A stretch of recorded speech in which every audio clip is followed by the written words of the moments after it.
So Paul, 8 international games for you this year, and there were notable wins against North Macedonia and Iceland. And then more recently, you had that fantastic win in the Victory Shield down in Waterford. Looking back at the year, how do you assess it? It was a really, really good year to date. It split obviously over 2 age groups.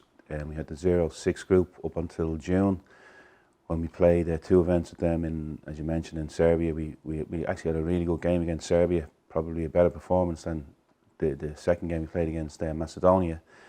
We were unfortunate to lose 3-2, played really, really well. And then the season ended with a really, really good event in Sweden, where we played Sweden, Switzerland, and as you mentioned, Iceland.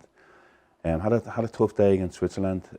We suffered a heavy defeat. Probably the scoreline didn't really reflect the game. It was a kind of a surreal game.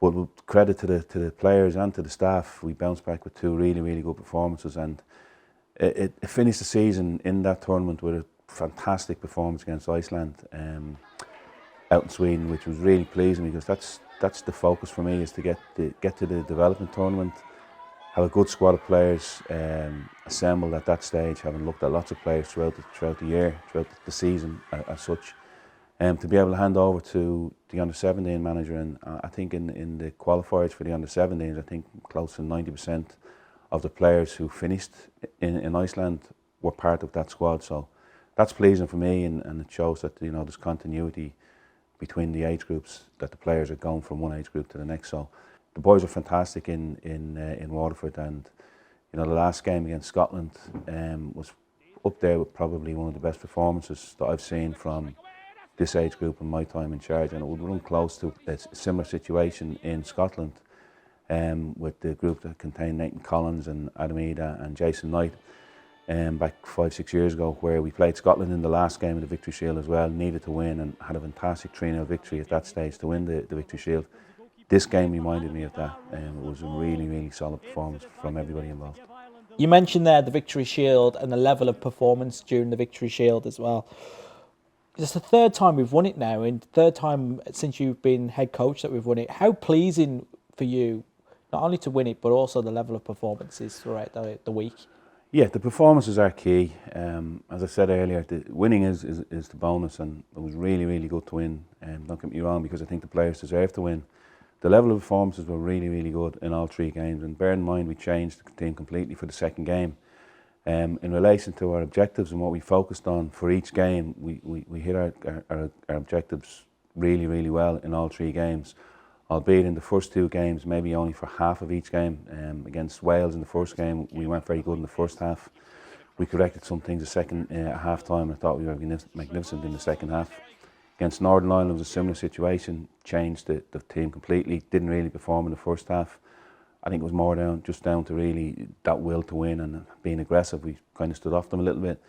We addressed it at half time, and again, second half against Northern Ireland, I felt we were magnificent. And going into the final game then against Scotland, which was a must win, I just felt the players were off the scale. I thought they were absolutely fantastic. In relation to what we wanted to achieve from the game in terms of our objectives and our development for the players, they hit them really, really well. And the bonus then, the performance was magnificent. And if the performance is really good, you have a great chance of having a victory, which we did on that day, and it was a resounding victory, and it was fantastic for the players, because they were magnificent all week. They've been magnificent since we got them together from the start of the assessment process in July, August, and I've got good hopes for this group. They're a really good team. You look at the players in the team, and they're all good players. There's no, not being disrespectful to anything, but I wouldn't say there's any superstars, but all really, really good players, which I think is very important, because sometimes you might have 6 or 7 top players, and you might be carrying a few. I don't think that's the situation with this group. I think they're all good players, maybe 13, 14 really, really good players I think we have in this group. Good group, good players, brilliant win in the Victory Shield, great way to enter next year. Kind of what are your hopes next year? We've got some good challenges coming up, haven't we? We played 3 games in the UEFA Development Tournament, but what are our hopes as a staff and as a group? Just to get better. We finished the year on a real high with the Victory Shield, with the level of performances. That's gone, and I said to the players after the Victory Shield, that's finished. It's history now. we've got to push on. They've got to get better. There's improvement in them. There's improvement in us as staff. I've no doubt these players will develop. They want to develop. They're hungry to learn.